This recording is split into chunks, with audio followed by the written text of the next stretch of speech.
කමල් හැමදේම අමුතු වෙලා වගේ. ඔව්. කාලේ නතර වුණොත් හොඳයි කියලා හිතෙන වෙලාවල් තියෙනවා ආයිෂා. මතකද? ඉස්සර ඔයා මට ලියපු ලියුම්.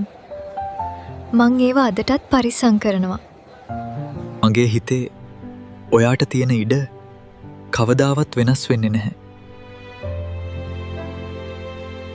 ඒ වචන ටික එහන්න මම අවුරුදු 5ක් බලාගෙන හිටියා.